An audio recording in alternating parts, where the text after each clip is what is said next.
Boa noite pessoal, tudo bem? Vocês estão me ouvindo bem?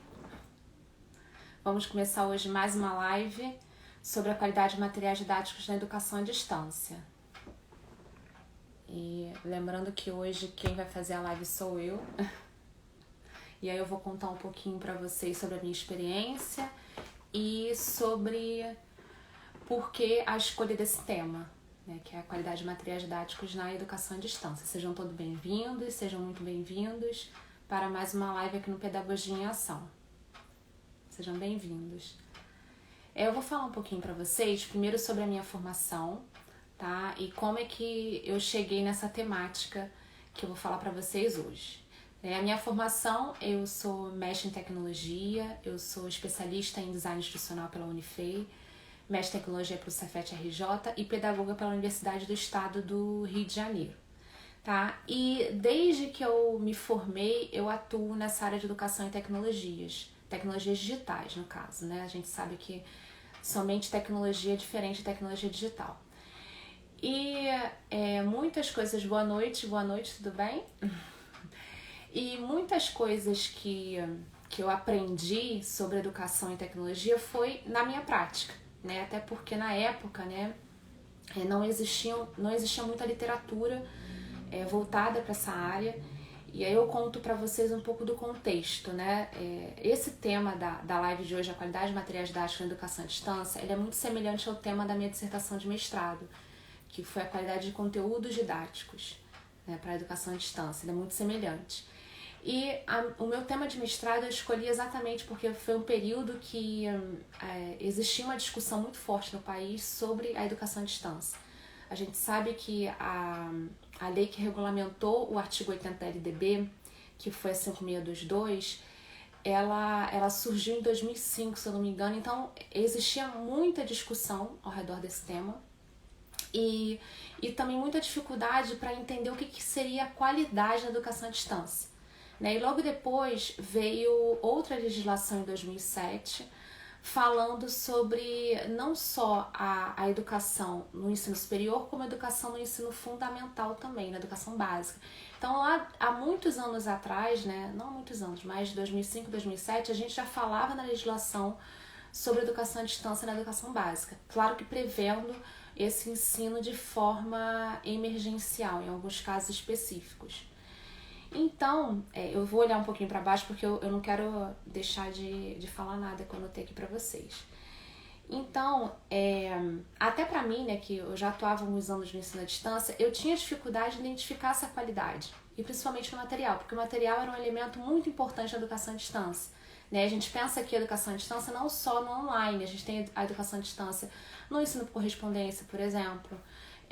Quando a gente atua com a educação via rádio, televisão, então existe isso em vários aspectos, não só na educação online. E aqui, gente, eu estou falando num cenário de educação à distância que não é um cenário que a gente está vivenciando hoje. Que a gente sabe que o que a gente está vivenciando hoje é um cenário de ensino emergencial, um ensino remoto, que eu já até expliquei aqui para vocês a diferença do ensino emergencial para o ensino à distância, né? Que o ensino emergencial ele vem com essa ideia de ser um ensino à distância numa situação de emergência, né? Enquanto o ensino à distância propriamente dito, ele tem uma equipe que é especializada, uma equipe multidisciplinar, ele tem uma preparação para criar esse curso à distância, e o cenário que a gente vivencia hoje é totalmente diferente. Mas eu tô trazendo essa temática para vocês até para uma forma de ajudar as pessoas que hoje estão tendo que atuar até nesse ensino remoto e à distância. A pesquisa que eu vou mostrar aqui para vocês, né, os parâmetros de qualidade que eu construí a partir da minha pesquisa, o público que eu selecionei era um público adulto. Né? Eu pesquisei um curso de pós-graduação, Lato Sensu, direcionado para um público adulto. Então, eu sei que algumas pessoas podem querer usar esses parâmetros de qualidade, não tem problema nenhum vocês usarem para um outro público, né? É claro que vocês vão ter que incluir alguns ingredientes de vocês, né? Porque vocês é que vão entender se o cenário que vocês vivenciam é adequado para os parâmetros de qualidade que eu vou mostrar aqui para vocês. E a temperatura para vocês selecionarem essa qualidade é quem? É o aluno, sempre o aluno. O aluno ele vai mostrar para vocês se o meu material está bem, se ele é top, se ele está bom ou se ele não está bom. Tá? O aluno tem sempre esse parâmetro. E aí voltando, né, o que eu falei, em 2007 a gente teve uma legislação que ela revogou a 5622, que foi a 9057, e nessa legislação também a gente comenta sobre educação superior à distância e educação básica à distância também. E existe algumas especificações, para a educação superior à distância, até para a gente credenciar as instituições que atuam com a educação superior à distância. Existe um documento para isso, né? Como credenciar as instituições de educação superior. E existem certos parâmetros ali que as instituições serão avaliadas naqueles parâmetros. E um desses parâmetros é o material didático. A gente avalia o corpo docente, a gente avalia o projeto político-pedagógico, e um dos parâmetros era o material didático. E na época, quando eu fiz o meu mestrado, eu fui recorrer a essa documentação, né, para identificar quais seriam os parâmetros da qualidade, até porque quem me conhece pessoalmente sabe que eu busco muito isso, né, eu busco ter algum parâmetro, de não ser muito achismo, né, de eu ter uma base para o trabalho, então eu fui muito em busca disso. E quando eu vi o documento, não só do credenciamento da instituição, como também os referenciais de qualidade de educação à distância, ele apresenta ali sugestões de como seria a qualidade de um curso à distância. Os referenciais, principalmente, apresenta sugestões de como você construir material. E até são sugestões boas. Alguns aspectos vocês vão ver que eu aproveitei para os parâmetros que eu construí.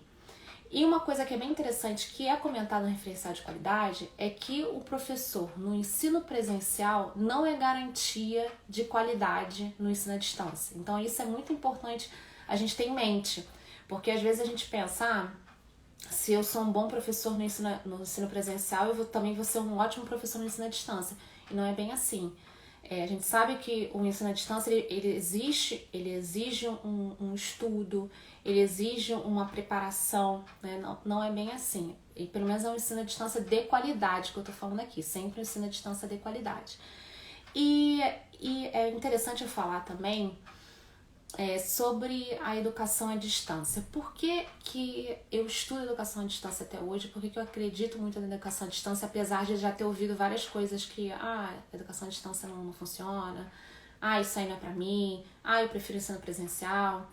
Porque a gente sabe que o nosso país, né, o Brasil, ele tem várias diversidades, né? A gente tem pessoas distantes geograficamente que não conseguem até chegar na escola. A gente sabe que existem muitas dificuldades no nosso país e que o ensino à distância ele apresenta-se como uma modalidade efetiva, uma modalidade necessária para essas pessoas que não têm opção. Até pessoas também que têm alguma limitação física, que não conseguem ir na escola por algum aspecto. Então, a educação à distância, ela se apresenta como uma modalidade que ela é aceita, quando ela é feita com qualidade. Ela é muito efetiva e ela ajuda também essas pessoas que têm certas dificuldades. Eu vou até dar alguns exemplos aqui. Por exemplo, não sei se tem algumas pessoas aqui que têm experiência em educação à distância, se vocês puderem até colocar nos comentários se vocês trabalham com educação à distância, já tem algum tipo de experiência, porque isso precisa ter organização e planejamento, isso mesmo. E eu vou até dar alguns exemplos de pessoas que se deram muito bem com a educação à distância. Um deles é o criador do Moodle, né? Não sei se vocês conhecem, o Moodle é um software livre que muitas universidades utilizam, principalmente universidades públicas, até porque é um software gratuito. Então ele é utilizado por universidades públicas, por colégios também. Eu vejo colégios federais aqui do Rio utilizam o Moodle também. E é um software muito fácil, uma plataforma até de fácil utilização. A gente aprende utilizando o Moodle. E o dono do Moodle, o criador do Moodle, ele conta sobre a história dele, que ele aprendeu à distância. A educação infantil dele foi à distância. Porque ele morava no deserto da Austrália, afastado de tudo, né? e ele recebia o material didático dele em casa. Ele recebia o material didático, ele estudava e ele entregava as tarefas dele, um retorno das tarefas. Se eu não me engano, ele recebia até por avião, né? É interessante ler a história dele. Então, a partir dessa experiência dele, ele resolveu criar o Moodle, que ele viu que ele poderia criar uma plataforma virtual que proporcionasse uma maior interação entre os alunos, né? E principalmente esses alunos que têm uma dificuldade de estudar presencialmente. Então, eu falo esse discurso aqui principalmente para todos os educadores que ainda têm essa resistência para a educação à distância, que ainda veio... E, gente, educação à distância, eu falo educação à distância de qualidade. Eu não estou falando de um ensino remoto, não estou falando de ensino emergencial, estou falando de educação à distância de qualidade. Então, eu falando aqui para educadores até que têm certa resistência, pensar nesse cenário, pensar que a educação à distância ela pode ser até privilégio de certas pessoas que não têm acesso à educação.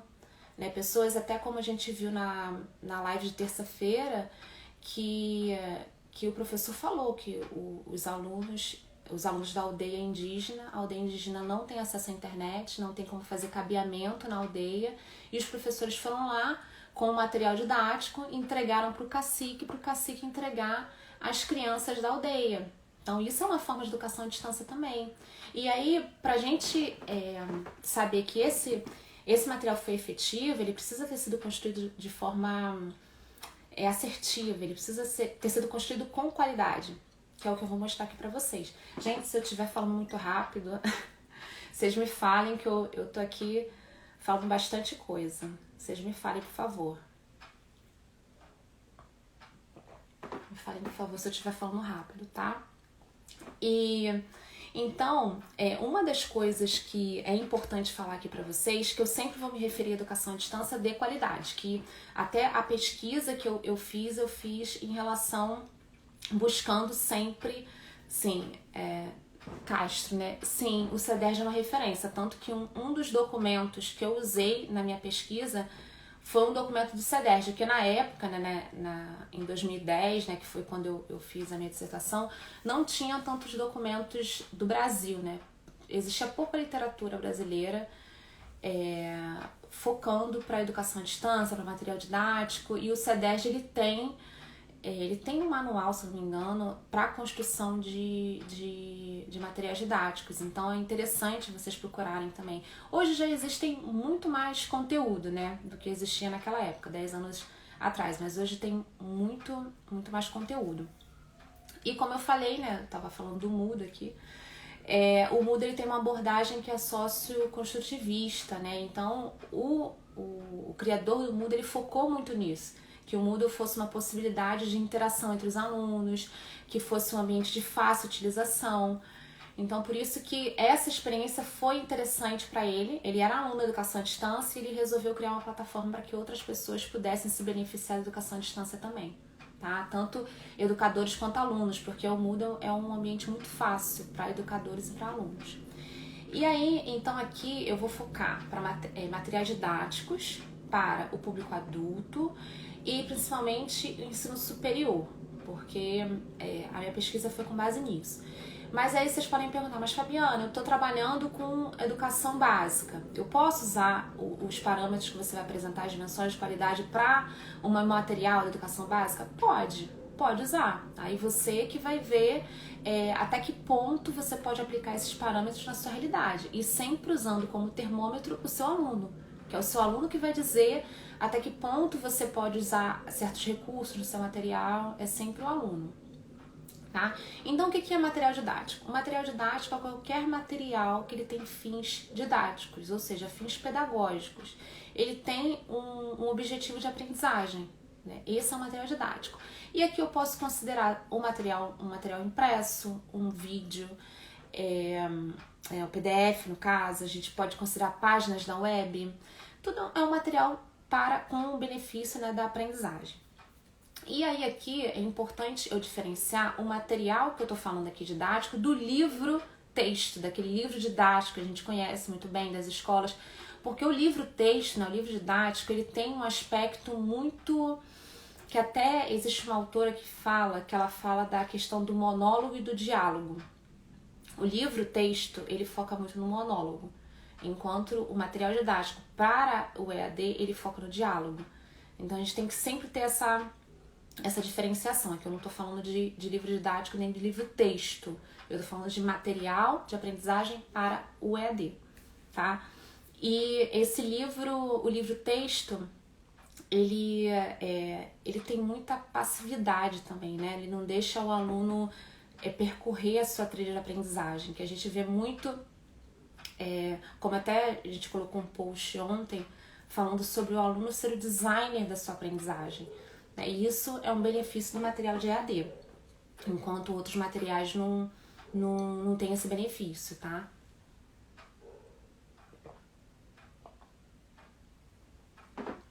Pessoal, me deixem perguntas aqui, senão eu vou ficar falando. Se vocês puderem deixar algumas perguntas, vocês estão entendendo? Eu tô falando muito rápido, como é que tá pra vocês? Pedir pra vocês um feedback. Não sei se eu desligar a luz aqui, que fica melhor. Isso, sempre uma conversa com o aluno, isso mesmo. Isso mesmo.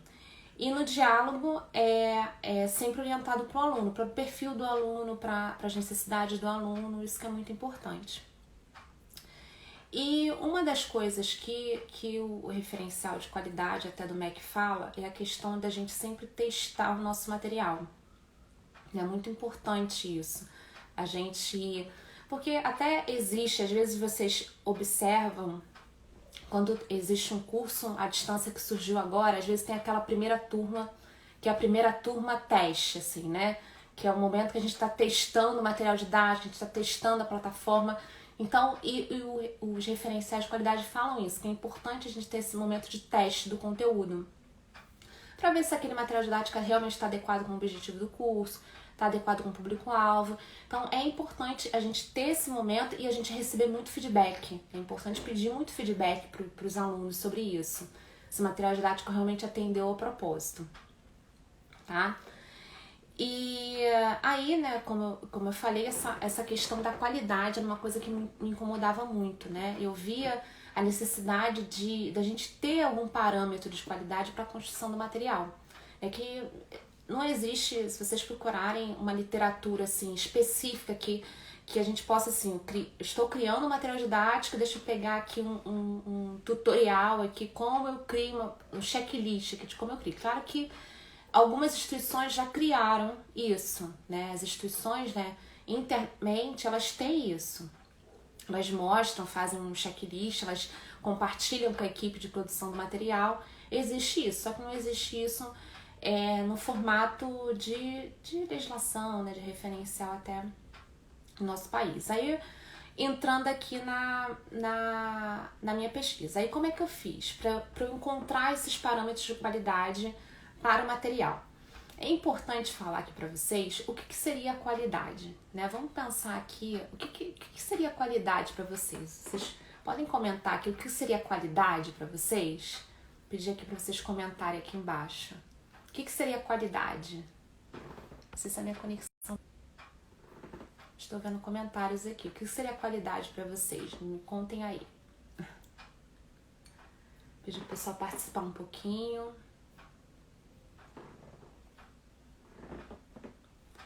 Então, a qualidade, quando a gente fala de qualidade, é muito importante a gente pesquisar até autores especialistas nesse assunto, né? Porque às vezes a gente fala, tem qualidade, não tem qualidade, mas que parâmetro que você está dizendo que ele tem qualidade ou que ele não tem qualidade? Existe um parâmetro, né? E um autor que ele é muito famoso na área de qualidade, de estudos de qualidade, é o David Garvin, né? Que foi um autor que eu até... David Garvin, desculpa. Que foi um autor até que eu utilizei na pesquisa. E aí ele separa a qualidade sobre vários pontos de vista. E o ponto de vista que eu usei é o ponto de vista que é a qualidade no aspecto para o usuário e a qualidade no aspecto para os especialistas, para a produção do conteúdo.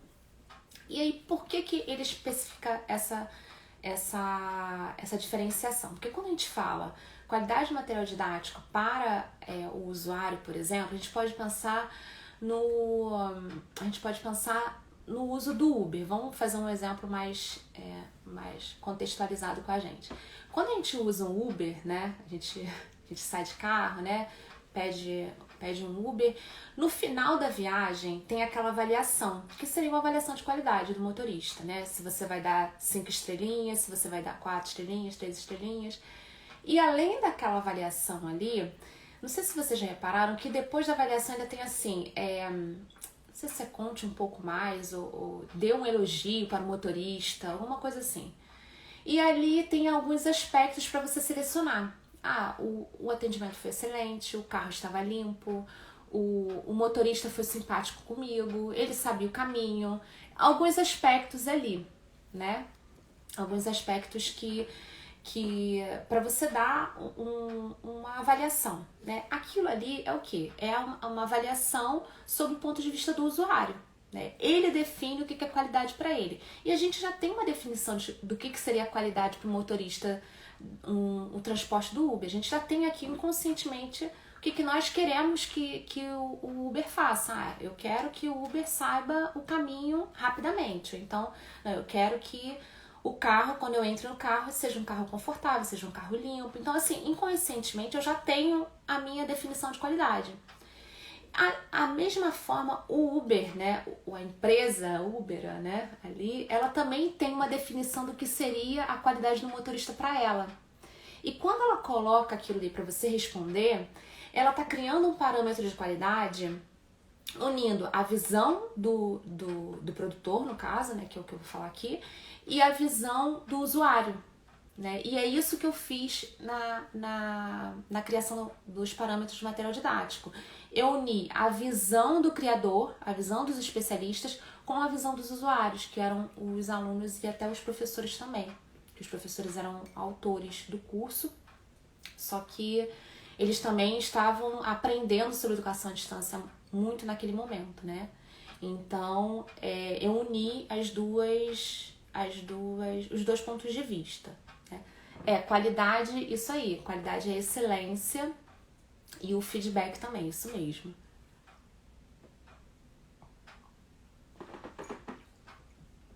Tá? Aí vocês entenderam o que seria, então, a qualidade sobre o aspecto do usuário e a qualidade sobre o aspecto do produtor.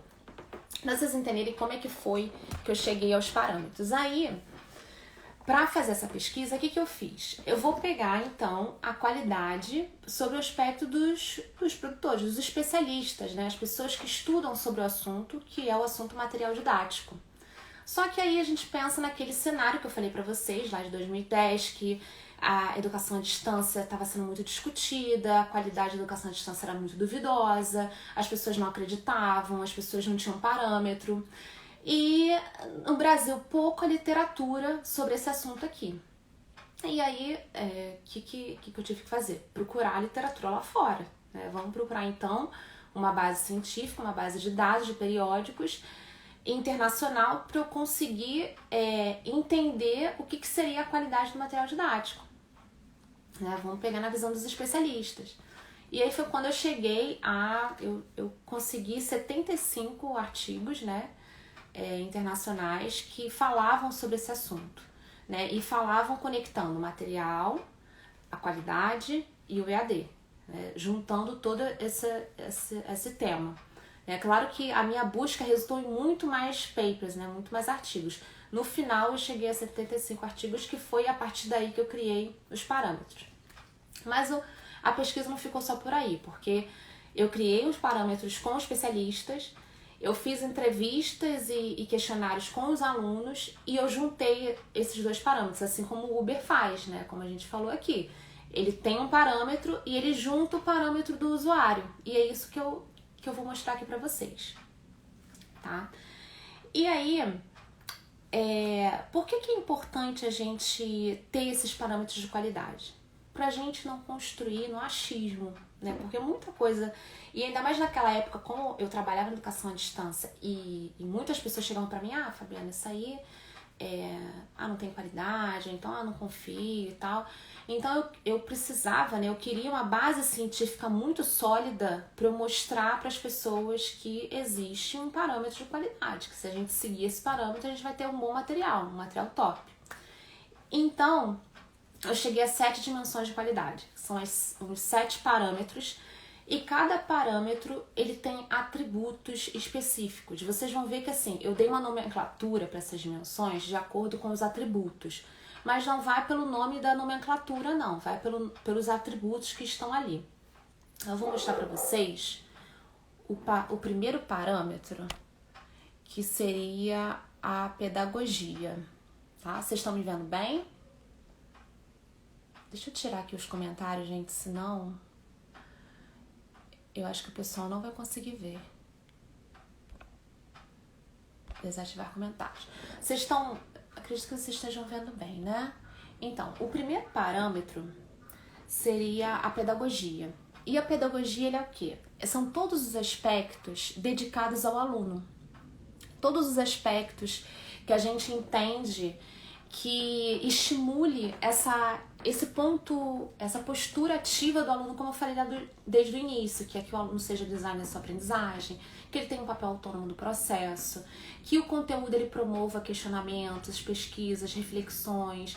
Aí eu coloquei algumas perguntas aqui que é interessante a gente refletir quando a gente constrói material, para que essa dimensão pedagogia ela seja atendida, né? Então, por exemplo, o material ele oferece diferentes tipos de atividades. Aqui a gente pensa também em relação a atender os objetivos do curso e de forma diversificada, né? Imagina um material que ele só apresente questões objetivas, por exemplo, complete aqui, né? E não tem perguntas que façam o aluno responder de forma aberta, que façam o aluno refletir. Então é importante que o material proporcione esse momento para o aluno, que ele tenha uma diversidade de atividades, que até vai causar mais interesse para o aluno. Ele estimula questionamento e pesquisa, uma coisa bem interessante, e gente, isso é interessante comentar, porque isso, quando a gente lê os documentos de especialistas do mundo todo, e assim, eu li artigos dos Estados Unidos, do Canadá, da Inglaterra, da Espanha, da Grécia, de Israel, então assim, do mundo todo, e que a gente vê lá, tem questionamento e pesquisa, assim, que as pessoas do mundo todo estão preocupadas com isso, não é só aqui no nosso país, né? Então é importante eu falar isso, que isso aqui que eu tô perguntando não foram coisas assim que a Fabiana pensou, a Fabiana criou isso aqui, não, de forma nenhuma. Eu criei os parâmetros com uma base científica, com base no estudo, com base numa pesquisa, em questionário, em entrevista. E aí por isso que esse modelo que eu estou apresentando para vocês, ele se torna muito assertivo para vocês construírem um material top, assim, um material bacana. Então é sempre importante, e uma sugestão que eu dou, eu não tenho tanto recurso, Fabiana, para fazer um material desse. Pensa em pelo menos assim, um atributo só dessas dimensões que eu vou apresentar. Por exemplo, aqui pedagogia, você pega um atributo que ele estimula mais questionamento e pesquisa. Você pega um atributo. Aí na outra que eu vou apresentar, que vai ser acessibilidade, deixa eu pegar um atributo de acessibilidade. Que aí, aos poucos, o seu material vai ficando cada vez melhor. Que você vai ver também que o material ele precisa de constantes revisões. E é importante aqui eu focar que é um material que ele é construído por uma equipe dedicada a isso. Ele é construído por uma equipe que ele tem um conteudista, que seria o professor, ele tem um designer, ele tem uma equipe pedagógica, ele tem uma equipe dedicada a esse processo. É por isso que a gente consegue um material com tanta qualidade. Tá? Aí ele estimula mais questionamentos e pesquisas. Então, o aluno, quando ele lê material, ele fica estimulado a pesquisar mais. E uma sugestão tem uma leitura sugerida, tem dicas de leitura, tem saiba mais, assim, tem um estímulo para o aluno que ele pode alcançar mais do que está ali naquele material. Ele serve como um guia de estudo, ele tem um direcionamento, uma trilha ali que o aluno ele pode percorrer a sua trilha de aprendizagem. ele considera a experiência do aluno, isso é interessante até falar da minha experiência, que eu trabalhei muitos anos, né? Vocês sabem que eu trabalhei muitos anos nas Forças Armadas, né? E um público nosso, um público nosso forte, eram os marítimos, que eram pessoas que ficam embarcadas durante muito tempo, né? E a única opção que eles têm é fazer os cursos à distância. E é por isso que é importante a gente ter essa experiência no material. Por quê? Porque quando eu coloco no material um exemplo conectado com a realidade dele, né? Se eu vou falar de um conteúdo e eu cito alguma coisa que ele já vivencia a bordo, esse conteúdo ele vai se tornar muito mais atrativo para ele do que se eu citar um exemplo que não tem nada a ver com a realidade dele. Né? Se eu citar um exemplo que tem a ver com a minha realidade, por exemplo, e não com a realidade do meu aluno, que é um aluno que está a bordo, que é um aluno que está afastado da família, que é um aluno que ele está se esforçando para fazer um curso à distância.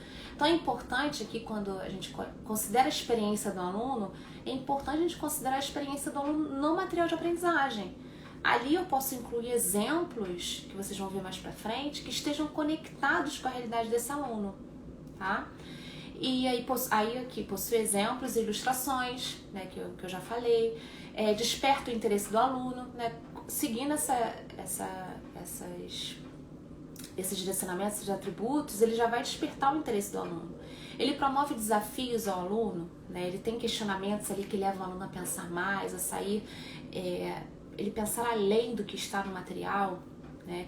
Ele possui referências bibliográficas, sugestões de leitura complementar. Isso está muito aliado com esse questionamento pesquisa que está aqui na frente. Porque quando a gente coloca, não sei se vocês já repararam, quando a gente tem um material didático, pelo menos eu sou assim, quando tem um material didático, ele tem uma sugestão ali de leitura complementar, eu já deixa eu olhar aqui para ver se eu tenho esse livro, se eu posso comprar, né? Porque eu me interesso, só de estar ali, sugestão de leitura complementar, já atiçou minha curiosidade. Quando o material ele não tem uma sugestão de leitura complementar e ele não tem muito menos uma referência bibliográfica, parece que o material ele surgiu assim, mas como é que foi criado se ele não tem nem referência bibliográfica? Né?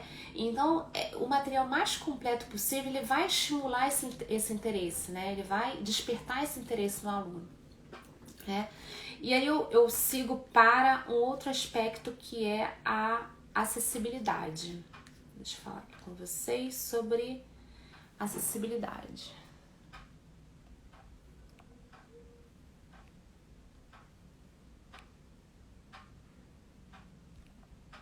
Isso, acessibilidade. É importante aqui, esse quesito, ele tem um diferencial, porque muitos especialistas falavam dessa questão de acessibilidade. E acessibilidade não só numa fácil navegação, né, de leitura, visualização, até de um suporte acessível para o aluno, mas a acessibilidade também para pessoas que tenham certas necessidades especiais, né, que o material ele possa proporcionar o atendimento a essas necessidades. Aí vale até aqui falar para vocês do WCAG, que é um documento que tem na internet sobre guias de acessibilidade do conteúdo online. Né? Um documento bem interessante para vocês pesquisarem, que ele diz assim, o mínimo que um conteúdo na internet tem que ter para ele ser de fácil navegação, para ele atender essas necessidades especiais do usuário. Tá? Mas aqui eu não vou entrar muito nesse aspecto para eu conseguir mostrar todos os parâmetros para vocês, mas para vocês entenderem que esse é também um atributo importante. E pensar sempre no nosso aluno, no público-alvo. Eu tenho no meu público pessoas com necessidades especiais? Eu posso vir a ter? Então eu preciso fazer um conteúdo que ele atenda esse aluno, né? Que aí seja, por exemplo, um conteúdo em áudio, né? Um audiobook, um conteúdo com a tradução em libras. Então eu preciso prover um conteúdo que atenda a necessidade desse aluno. Tá?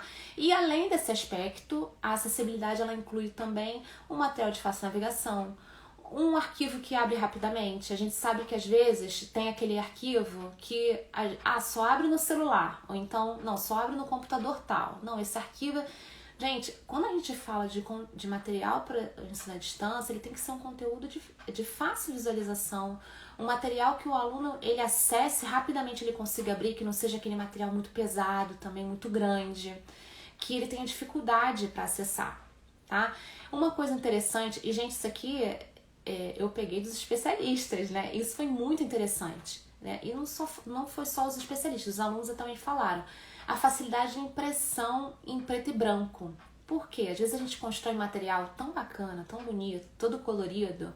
Aí quando o aluno quer imprimir em preto e branco, ele não consegue visualizar as coisas principais do material.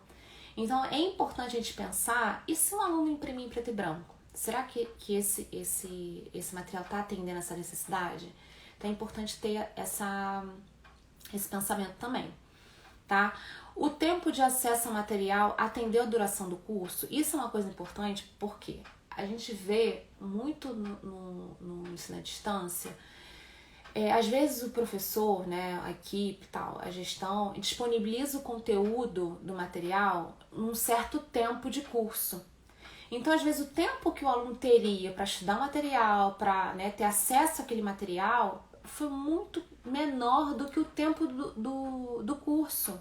Às vezes o curso ele durou ali um período e o material ele foi dado num período muito mais curto. É importante o tempo de acesso ao material obedecer aquela duração, aquele início do curso, até para estar condizente, né? O material é o material do curso, está condizente com a realidade do aluno. Né? Então vamos passar para o próximo parâmetro, que é o parâmetro de confiabilidade, tá? Esse aqui.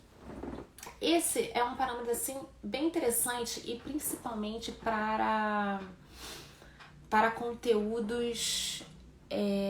Não é esse não, é o próximo que eu vou falar. Mas esse de confiabilidade, ele quer dizer o quê? As informações do material, elas são confiáveis? Elas estão atualizadas? Elas foram revisadas? Os direitos autorais estão resguardados? Os links que tem no material, todos estão funcionando corretamente? Aí eu até faço um questionamento aqui. É necessário ter link? É imprescindível ter link? Porque às vezes o link ele vai dificultar o nosso processo. A gente cria um link, coloca no material e toda vez eu vou ter que ir lá acessar o link para ver se o link está funcionando. Ou então o conteúdo foi atualizado e revisado. Tem uma preocupação com os direitos autorais, as imagens que eu estou usando, os textos que eu estou usando, tudo está com as referências, com as fontes, isso é bem importante. Tá? Esse próximo aqui, que é referente principalmente a curso de educação superior. Tá? Domínio do conteúdo parte do autor, né? Os objetivos e as avaliações formuladas adequadamente, isso aqui para qualquer material. O rigor acadêmico do material, tá?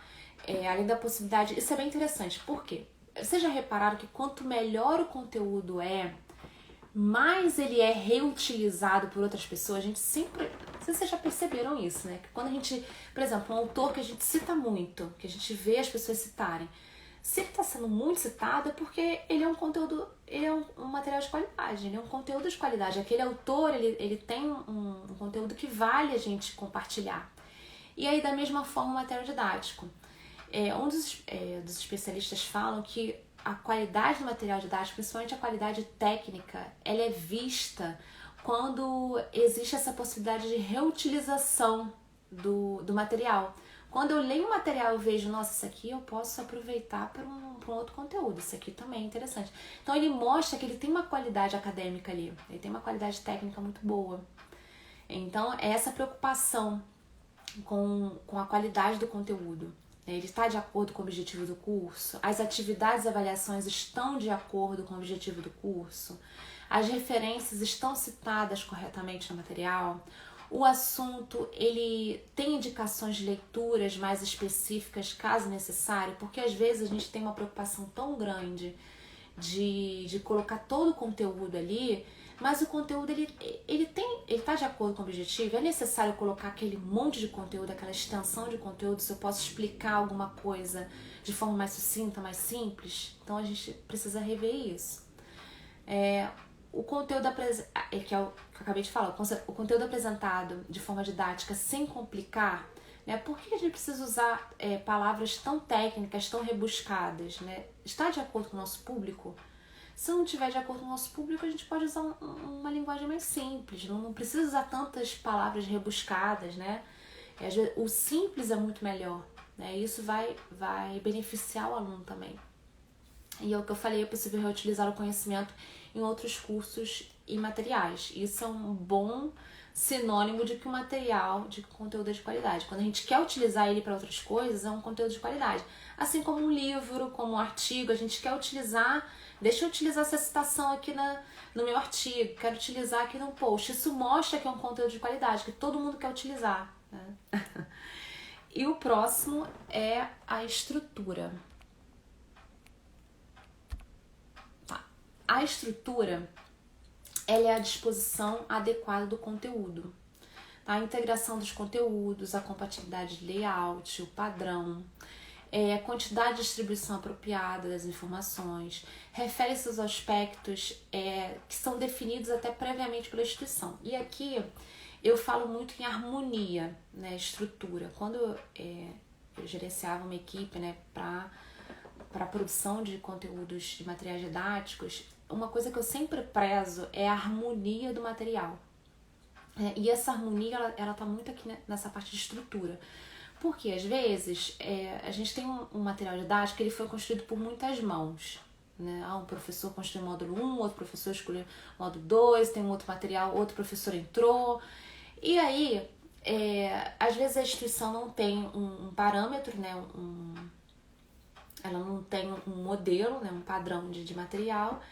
E aí o professor número 1, né, lá o professor do primeiro módulo, ele fez um padrão, ele colocou lá fotos, ele fez, né, com cores, tal, fez com aquela letra, colocou um texto assim bacana, sintetizou e tal. Aí o outro professor, em seguida, só colocou texto, não se preocupou com imagem, né? E aí o outro professor, o terceiro professor, ele colocou bastante cores, ele fez uma outra fonte dele, ele colocou outras referências. Então, assim, cada um seguiu uma linha. É importante, principalmente quando a gente tem um material que ele é construído por várias mãos, a gente ter uma prévia, né? Um padrão. Ou vou usar padrão, que padrão é uma palavra muito forte, mas assim, uma harmonia. Eu vou ter uma compatibilidade ali de layout. É importante a gente ter isso, porque isso denomina um material de qualidade. Até porque o aluno, ele vai identificar, ele vai olhar, mas esse primeiro material tá assim, mas o outro módulo tá assim, mas não tá conectando. Aí até às vezes na leitura do texto, o primeiro escreveu de uma forma, aí o segundo escreveu, às vezes, coisas que o primeiro professor já escreveu, só que ele não conectou, né? Como às vezes eles não conversaram, e aí o texto do primeiro tá também no segundo e não teve uma conexão ali, não teve, lembra que no módulo 1 a gente falou disso, na unidade 1 a gente falou disso, então a gente vai voltar aqui. Assim, é importante, primeiro, a equipe conversar, né? Ter esse trabalho em equipe e ter essa conexão, né? Essa harmonia na produção do conteúdo. Então aqui, os módulos ou unidades apresentam uma disposição coerente dos assuntos. O layout de todos os módulos está harmônico e compatível. A ordem apresenta uma sequência adequada à disposição do conteúdo. Isso é muito importante, até porque alguns alunos da minha pesquisa, eles relataram isso. Eles falaram, eu acho que o módulo tal tinha que vir antes do módulo tal. Então, assim, é importante esses módulos ter uma sequência. Né? Às vezes o conteúdo que o professor deu lá no final do módulo, né, ele poderia estar no início. Então é importante ter essa comunicação, né, para ter essa harmonia. As imagens e ilustrações seguem um padrão de apresentação. Isso é interessante também, porque às vezes e gente, isso pode até parecer um pouco bobo, né? Mas quando a gente estuda um material, quando a gente tem esse olhar assim, por isso que quando eu falo sobre educação à distância, eu falo que é muito importante os alunos terem uma visão. Os alunos não, os professores, que eu falo alunos porque eu treino professores, né? Mas os professores, eles terem uma visão como professor e uma visão como aluno. Porque com uma visão como aluno, eles olham o material de uma forma diferente. nossa, esse material aqui, ele não tá harmônico, na imagem não tá muito boa. E quando a gente tem esse olho treinado, a gente olha o material e já vê, não, peraí, essa imagem aqui foi construída de uma forma, essa aqui ela tem um outro layout, tem um layout diferente. E o aluno, ele identifica isso, mas o aluno não sabe o que é. Ele tá ali, quando a gente lê o conteúdo, lê o material, a gente vê que teve uma distância do harmônico, né, que teve alguma coisa ali que fugiu a harmonia, mas a gente não identifica o que é. Não, tem alguma coisa que fugiu a harmonia, mas eu não sei o que é. E aí, isso traduz para o aluno, ele fica cansado quando ele lê o material, ele perde o interesse. E foi porque o material, em algum momento, ele fugiu a harmonia que estava acontecendo desde o início. E isso acabou ocasionando uma falta de interesse no aluno, uma falta de envolvimento. Então, por isso que é importante ter essa harmonia desde o início, essa conexão, essa integração de conteúdos. O conteúdo é apresentado de forma didática, né, sem complicar, como eu falei, e é possível reutilizar o conhecimento em outros cursos. No caso, esses dois aqui, gente, me desculpa, esses dois foram do outro, tá? Aí o próximo são os recursos. Antes de eu apresentar os recursos, vou apresentar um exemplo para vocês de estrutura, que não é um material para público adulto, mas é um material que eu acho muito interessante, que é o que eu consegui mostrar aqui pra vocês, porque ele tá disponibilizado na internet, então é de fácil visualização, dá pra mostrar aqui pra vocês. É um material que é pra crianças e adolescentes, só que eu acho que ele é muito bem construído, que é o material do Maurício de Souza. Ele é muito bem construído, né? Eu sei que o Maurício de Souza tem uma equipe aí muito boa de construção, né? De histórias em quadrinhos, e ele tem se a gente entrar no site do Maurício de Souza, ele tem uma linha somente de materiais especiais, que são os materiais que estão ensinando alguma coisa, né? São os gibis que estão ensinando alguma coisa. E esse aqui que eu vou mostrar pra vocês é esse que fala é um pequeno grande vilão, que fala do mosquito da dengue. E se vocês pararem pra perceber, o material, eu tô mostrando só esse, mas se vocês pegarem todos os outros materiais, eles seguem uma harmonia. Todos os materiais, eles começam com uma atividade, eles seguem para a história em quadrinho, eles finalizam com outra atividade.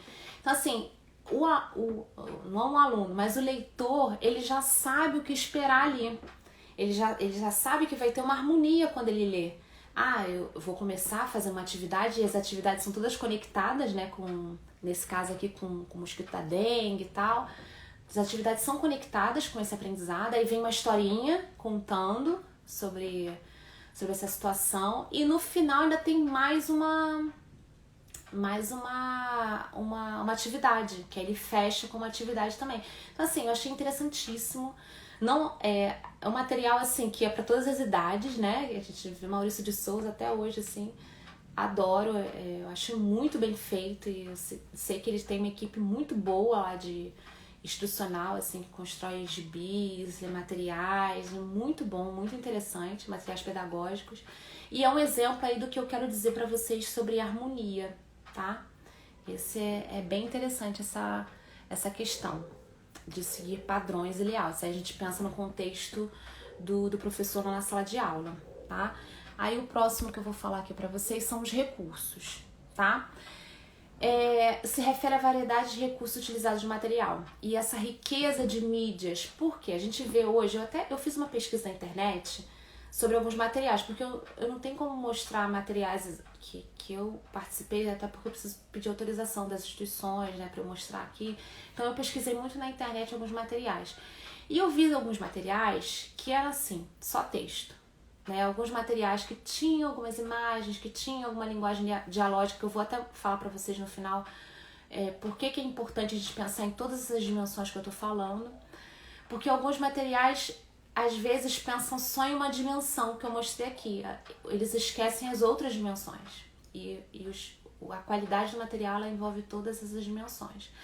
Então, o recurso é a gente ter uma riqueza de mídia, a gente ter foto, a gente ter imagem, a gente ter vídeo, se necessário, ilustração, áudio, é uma riqueza de mídia. E se relaciona ao nível de interatividade do material, tá? Que a gente promove assim, um conteúdo mais envolvente e interessante.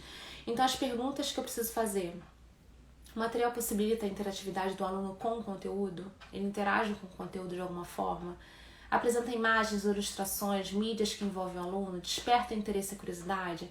As mídias estão de acordo com o objetivo do curso, porque é interessante, eu botei isso até porque é interessante, às vezes a gente fala pro professor, coloca imagem e tal, aí coloca uma imagem. Só que a gente olha a imagem, mas onde é que está o contexto dessa imagem aqui?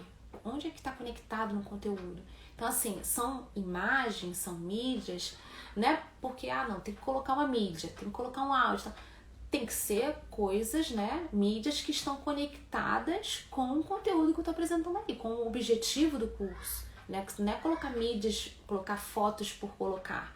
Né? Precisa estar conectado com o objetivo, com o meu propósito, tá?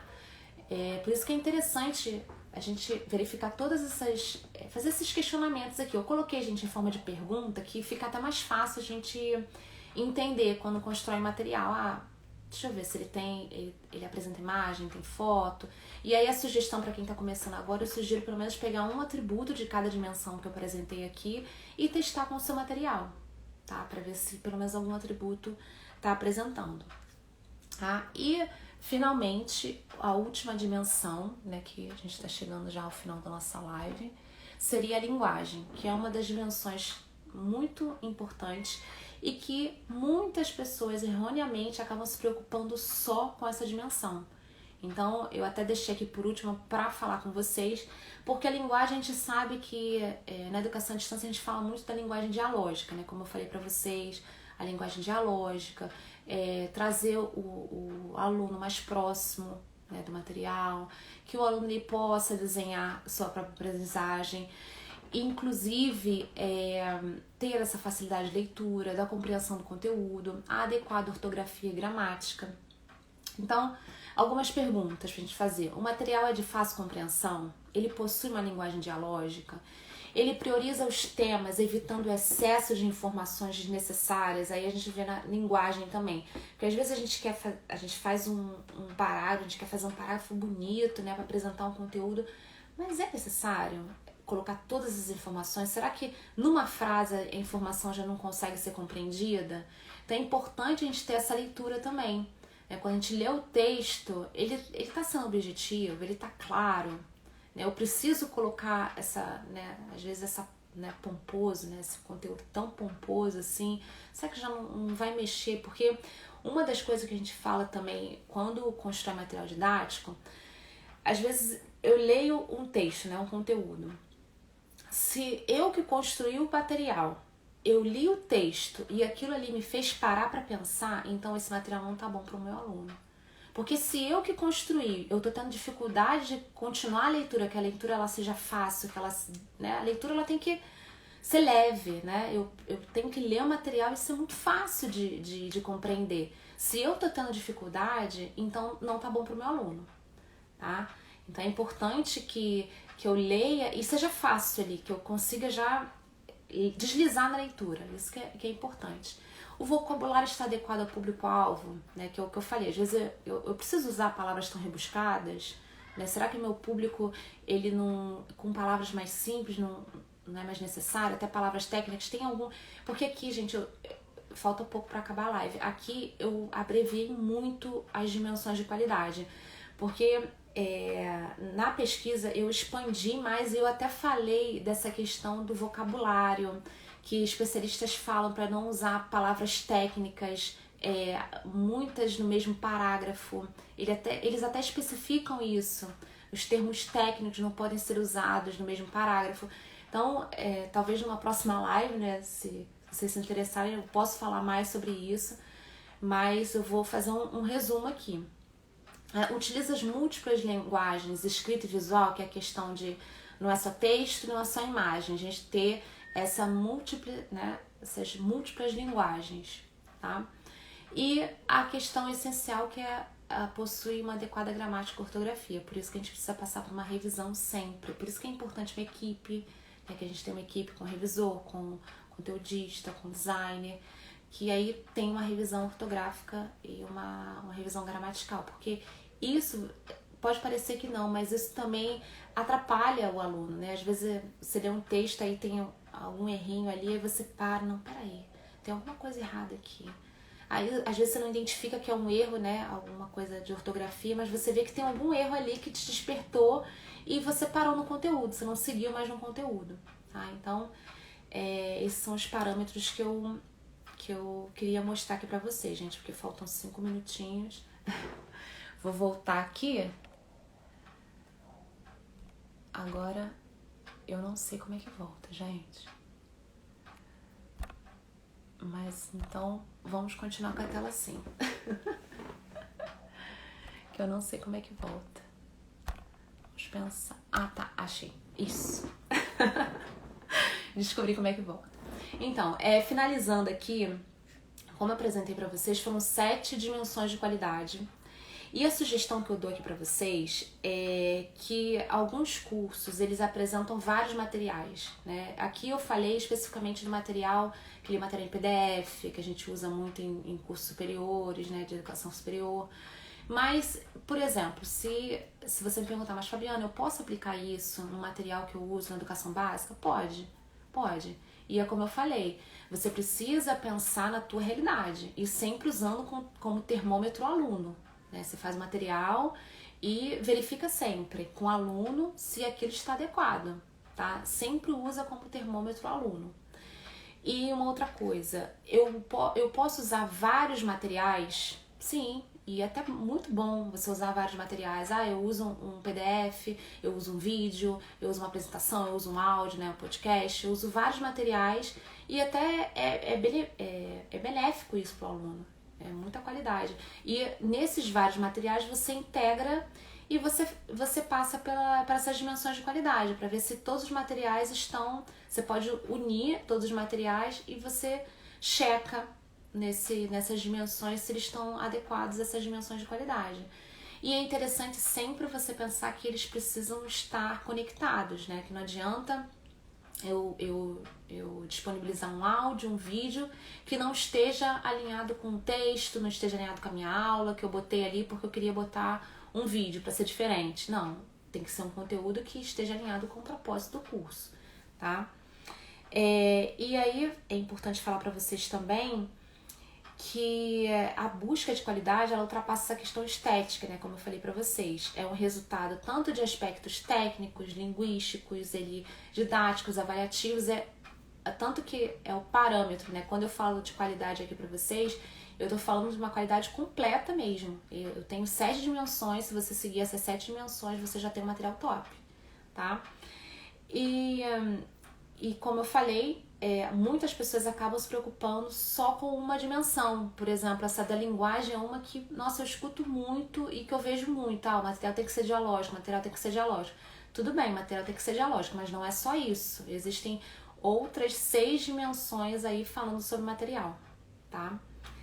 E, gente, o Instagram já começou a contar aqui a contagem regressiva. Eu quero agradecer vocês, tá? Vou ativar os comentários aqui novamente para ver se vocês deixaram alguma pergunta. Quero muito agradecer vocês pela presença de vocês aqui. Tá sendo muito gratificante trazer esse conteúdo aqui para vocês. Quero até terminar com uma citação que eu coloquei aqui no livro, que foi uma citação que me fez fazer essa live para vocês, que eu vi o quanto que era necessário trazer conteúdo de educação à distância aqui pro canal, o quanto que era importante as pessoas saberem que existe qualidade na educação à distância, que a educação à distância ela não existe a partir de agora, não é só esse ensino remoto que muitas pessoas estão falando, tá? Então foi importante trazer isso pra vocês. Eu vou falar a citação aqui que faltou um minutinho, tá? Quero agradecer muito. Quem tiver pergunta pode mandar pro e-mail que a Ana colocou aí, pedagogiaemação@gmail.com, tá? E vou falar a citação aqui de Paulo Freire, que tá nesse livro aqui, que é o capítulo 9, é o meu capítulo que eu falo de materiais didáticos, é esse livro aqui, tá? Mídias e Tecnologias na Educação Presencial e à Distância, tá? E vou falar a citação que foi o que me incentivou a continuar. Gente, falta um pouquinho, então vou falar a citação e vou encerrar. Se na verdade não estou no mundo para simplesmente a ele me adaptar, mas para transformá-lo, se não é possível mudá-lo sem um certo sonho ou projeto de mundo, devo usar toda a possibilidade que tenho, não apenas para falar da minha utopia, mas para participar de práticas coerentes com ela. Um grande beijo, pessoal, e até a próxima. Tchau, tchau!